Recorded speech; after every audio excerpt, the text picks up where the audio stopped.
Viewers, Microsoft word के second video lecture के साथ मैं आपको होस्ट मुदस्सिर सलीम हाज़िर हूँ। तो सबसे पहले हम माइक्रोसॉफ्ट वर्ड को लोड करते हैं। सर्च बटन पे आकर मैंने माइक्रोसॉफ्ट वर्ड को ओपन किया, ब्लैंक डॉक्यूमेंट मैंने लिया, इसको मैक्सिमाइज़ कर लिया। अब व्यूअर्स कोई भी सपोज़ अब पैराग्राफ की सेटिंग को देखते हैं। हम एक पैराग्राफ जो है इस पर बिल्टन पड़ा हुआ है तो उसको देखते हैं, उसको ले लेते हैं।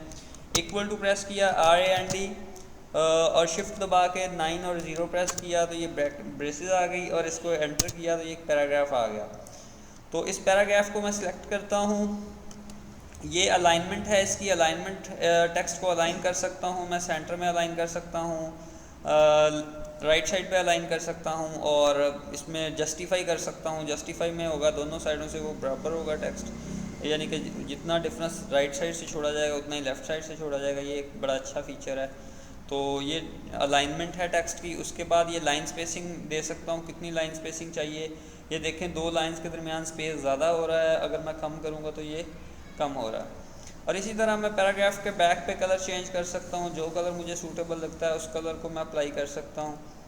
और उसके बाद अगर मैं बॉर्डर लगाना चाहता हूँ तो बॉर्डर पे आके top border, left, right, outside border करूँगा तो ये आउटसाइड देखें बॉर्डर लग गया। इसी तरह मैं इसको सिलेक्ट करने के बाद अगर मैं इस पे ये ऑप्शन पे आता हूँ, बॉर्डर एंड शेडिंग पे आता हूँ, तो यहाँ से भी मैं इसको वो अच्छा सा बॉर्डर अप्लाई कर सकता हूँ। तो ये मैं टेक्स्ट को मैंने बॉर्डर अप्लाई कर दिया। तो नेक्स्ट फीचर को देखते हैं। इधर मैं लिखता हूँ suppose what is your name. Suppose Ali है, अहमद है, आज़म है। ठीक है, ये मैंने 3 ऑप्शन दी, इनको मैंने सेलेक्ट किया। इसके साथ मैंने बुलेट्स लगाने हैं तो मैं ये बुलेट्स लगा सकता हूँ। अगर नंबर बुलेट्स में डिफरेंट हैं कोई भी बुलेट्स अप्लाई कर सकते हैं। बुलेट्स नंबर्स भी लगा सकते हैं, हम जो नंबर्स लगाना चाहें वो नंबर्स भी लगा सकते हैं। इसी तरह उसको यहाँ से क्या होगा, सेलेक्टेड इंडेंटेशन होगी। अगर मेरा सेलेक्टेड टेक्स्ट राइट को इंडेंट होता जाएगा। अगर मैं इस ऑप्शन पे क्लिक करूँगा तो डिक्रीज इंडेंटेशन मेरा जो है वो सिलेक्टेड टेक्स्ट जो है वो लेफ़्ट साइड को इंडेंट होता जाएगा। और इसी तरह मैं सॉर्टिंग कर सकता हूँ। सॉर्टिंग होता है कि अरेंज करना अपने टेक्स्ट को या अपने डेटे को, उसमें असेंडिंग ऑर्डर में सॉर्ट कर सकते हैं और एज वेल एज डिसेंडिंग में भी सॉर्ट कर सकते हैं। सपोज मैं ये 4-5 नंबर लिखता हूँ, 1 एंटर मैंने दबाया, न्यू लाइन पे आ गया 2 3 4 5। तो इन वैल्यूज़ को मैंने सेलेक्ट किया और मैं यहाँ पे आके इसको सॉर्टिंग के ऑप्शन पे आके अगर मैं डिसेंडिंग करूँगा तो ये लार्जेस्ट टू स्मॉलेस्ट सॉर्ट हो जाएंगे। अगर मैं इसको असेंडिंग करूँगा तो स्मॉलेस्ट टू लार्जेस्ट सॉर्ट हो जाएंगे। इसी तरह ABC को भी हम सॉर्ट कर सकते हैं, A to Z और Z to A सॉर्ट कर सकते हैं दोनों तरीक़ों से। उसके बाद ये देखिए मैं स्पेस दे रहा हूँ तो मुझे कुछ खाली यानी कि चीज़ नज़र आ रही है, कुछ भी नहीं नज़र आ रहा। अगर मैं नॉन स्पेसिंग करैक्टर को ऑन कर देता हूँ तो मैं जहाँ जहाँ पे स्पेस दूंगा वहाँ पे डॉट नज़र आएंगे। अगर मैं टैब से स्पेस देता हूँ तो ये वाला साइन नज़र आएगा। अगर मैं एंटर दबाता हूँ तो ये वाला साइन नज़र आएगा।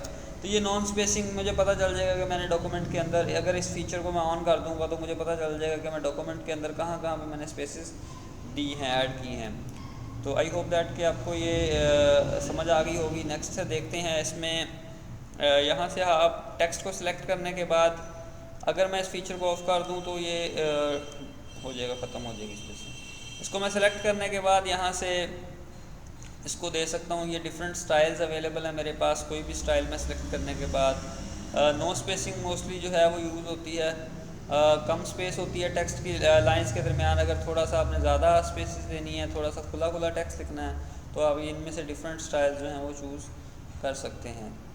उसके बाद फाइंड रिप्लेस का है। फाइंड होता है टेक्स्ट डॉक्यूमेंट के अंदर कोई वर्ड को फाइंड करना चाहते हैं तो फाइंड पे आएँ, आप इधर वर्ड लिखें, वो वर्ड डॉक्यूमेंट में फाइंड हो जाएगा। सपोज़ मैं इसकी जो है क्लियर फॉर्मेटिंग करके अपने पैराग्राफ की फॉर्मेटिंग को सिंपल कर देता हूँ। तो मैं इधर वर्ड फाइंड करता हूँ दी, तो ये फाइंड हो गया।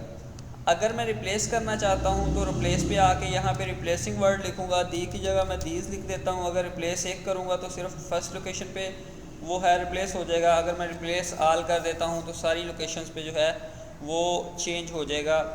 तो आप अगर मैं रिप्लेस करता हूँ तो ये देखें रिप्लेस होता जा रहा है। अगर रिप्लेस आल करूँगा तो वो उसकी जगह पे हर जगह पे जहाँ जहाँ पे वो दी वर्ड होगा वहाँ दीज हो जाएगा। इसी तरह आप किसी भी वर्ड को दूसरे वर्ड के साथ रिप्लेस कर सकते हैं डॉक्यूमेंट के अंदर। नेक्स्ट इसको सेलेक्ट, सपोज मैं एंटर दबाता हूँ तो मुझे पता चलता है कि मैं अगले पेजेस पे जा रहा हूँ। तो यहाँ से आप क्या कर सकते हैं, ये पता चल रहा है कि 2 पेजेस हैं तो हमारा कर्सर इस वक्त दूसरे पेज पे है। इसी तरह इसमें इस डॉक्यूमेंट के अंदर 239 वर्ड्स हैं।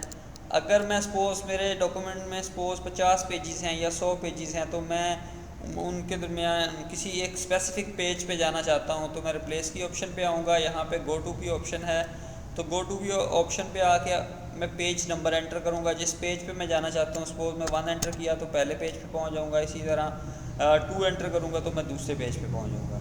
इसी तरह मैं सिलेक्ट कर सकता हूँ, ऑब्जेक्ट को सिलेक्ट कर सकता हूँ, अपने टेक्स्ट को यहाँ से सिलेक्ट कर सकता हूँ। तो ये आई थिंक कि आपको समझ आ गया होगी चीज़ें। और मेरे चैनल को सब्सक्राइब करना मत भूलिएगा और अपने भाई को दुआओं में याद रखिएगा। Thanks for watching video. अल्लाह हाफ़िज़।